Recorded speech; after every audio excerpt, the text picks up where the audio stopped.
Hi dear students, welcome to one more session of microbiology.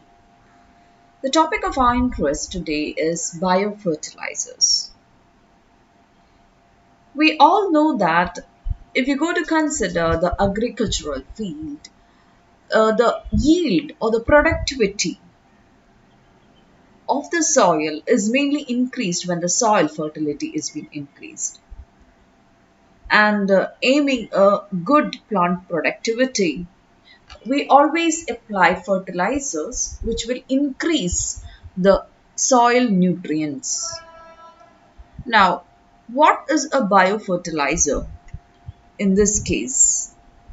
That's what we are going to explore. And what is the difference of a biofertilizer from other chemical counterparts? So let's explore them in this session. When you give a Google search for biofertilizer, you come across different types of images. You can see some powder-like forms which are available in the packets or sometimes in bottles, and the powders, as they have shown here, they are being applied to the plants. And you also come across the term biofertilizer is also been sometimes used with certain earthworms because they also increase the fertility of the soil, as well as some plants such as the azolla also come under the category of what? Biofertilizers. Now, so let's explore what is it. A fertilizer is essentially any inorganic chemical substance that will supply nutrients to the growing plants in a right proportion so as to enable the proper plant growth. And these fertilizers usually can be added either singly, as in the case of urea, or in combination, as in NPK. Now, example like we have Factum Force and NPK and all that. So these fertilizers, which we commonly speak, or these chemical substances which we add, do not represent the biofertilizers. They are all synthetic molecules which have been produced by chemical processes, and of course they have been added to improve the fertility of the soil. And if you go to consider the biological fertilizers or the biofertilizers, these are basically biological agents which are being added to the soil to increase the fertility of the soil. If you go to consider these two different categories, we can see the chemical fertilizers, they give a short-term increase in the fertility and they have an immediate increase in the soil fertility. Like as soon as you apply, you get a better fertility, or immediate results are being obtained when you use chemical fertilizers. But in the case of biological fertilizers, they do not give what immediate, but they give long. They act as mainly as long-term fertilizers, and a gradual distribution of the required nutrient is being seen. In the case of chemical fertilizers, on the other hand, you can see that most of them are being considered to be as non-biodegradable.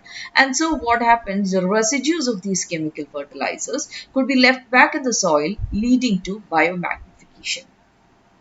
But on the other hand, if you go to consider the biological fertilizers or the biofertilizers, no such residue accumulation in the soil happens.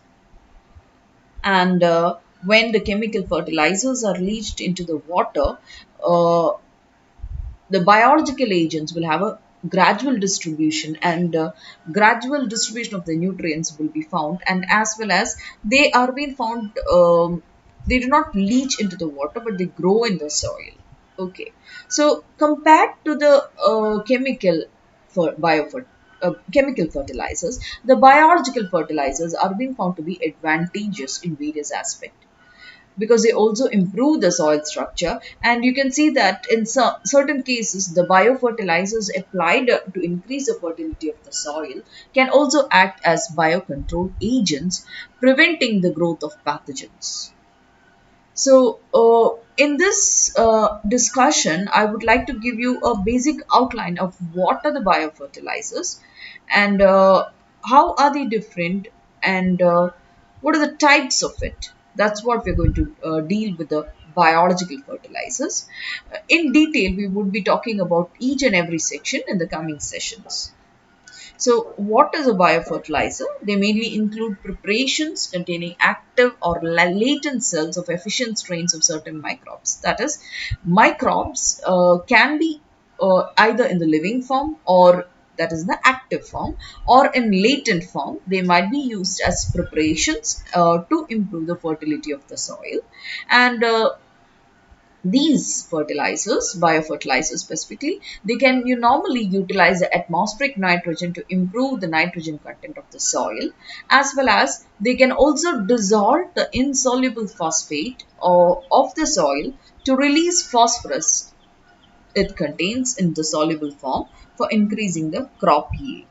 So if you go to consider the role of biofertilizer, it mainly does it by two different ways. Either by fixing nitrogen. So if it fixes nitrogen, you call it as a nitrogen fixing biofertilizer. Or sometimes it might what solubilize phosphorus, that is the insoluble phosphate in the soil is converted into a soluble form by certain bacteria, and this is a phosphate solubilization. So the two main roles of a biofertilizer is to increase the nitrogen of the soil or the phosphorus availability, and this these two by following these two categories, the biofertilizer is in turn increasing the soil fertility. Now if you go to consider the biofertilizer, of course, it has many different roles. As I told you, it will supply mixture of nutrients to the uh, soil. It will improve the soil health, that is also contributed towards the fertility, and at the same time it will help to enhance the crop production. Of course, these all things will enhance the crop production, and it helps to maintain symbiotic relationships within the soil and also maintain the microbial consortium in the soil. What is a microbial consortium? It's a group of microbes which live together as a in association with each other. So it helps to maintain the microbial consortium of the soil, and as well as it also suppress the soil-borne pathogenic organisms which could be cause diseases in the crops. So the entire role of biofertilizers is to enhance the crop production by different ways, by either supplying nutrients, improving the soil health, maintaining the autochthonous or the inbuilt microbial consortia of the soil, and to maintain symbiotic relationships, suppress the pathogenic disease causing agents, and thereby enhance the crop production. Now, if you go to consider these biofertilizers, you can classify them into different ways, like either they can be bacterial, they can be fungal, they could be algal, they can be aquatic ferns, as we saw as a azolla, or it could be even earthworms. So, any biological agent which would increase the fertility of the soil comes under the category of a biofertilizer. When we are talking about bacterial agents, it comes only bacteria which is increasing the what fertility, or fungal, depending upon it's just a type of the agent which does the role of a biofertilizer. Now, another thing which I would like to talk about is based upon the type of the association you can classify the what biofertilizers. Sometimes the biofertilizer, of course, there would be certain associations with these biofertilizers with the plants. Uh, so, based upon that, also you can classify them. Either they could be in symbiotic relationships, like we have symbiotic nitrogen fixers. Example, we have rhizobium, which has mainly been found in leguminous plants. It's a bacteria usually. Then you can find Frankia, which is an actinomycete found in tree and shrubs. Or you can also find a symbiotic relationship between the Azolla and Anabena system. Azolla is a fern, and associated with that there are certain nitrogen fixing bacteria such as Anabena. Or sometimes these biofertilizers, basically the symbiotic nitrogen fertilizers. In addition to that, you can also find free living or non-symbiotic nitrogen fixers such as Acetobacter, Klebsiella, then Cyanobacteria, Nostoc and Oscillatoria, which are algae. And also, you can also find symbiotic nitrogen mobilizers. That is, some organisms, symbiotic nitrogen mobilizers are the ones which get associated in symbiotic relationship with certain agents, and they mobilize or make available the nutrients. And now endomycorrhizae and ectomycorrhizae come under this category. Or sometimes you can also have certain associations called the associative symbiosis, in which casual associations, it is not casual symbiotic associations can occur between plants and certain microbes.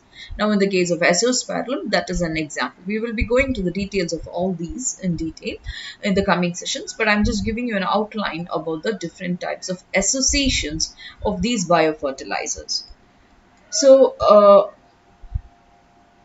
these these type of associations of these biofertilizers could also be present, and whatever be the type, let it be a bacterial or let it be a fungal or let it be any other relationship, but the two main roles what they do to increase the fertility of the soil could be the nitrogen, either the nitrogen fixing ability or both. These both can also simultaneously occur, or both, or individually also, or it could be the phosphorus solubilizing ability, which enables a biofertilizer to do its role. So we will continue in the next sessions. Thank you for now.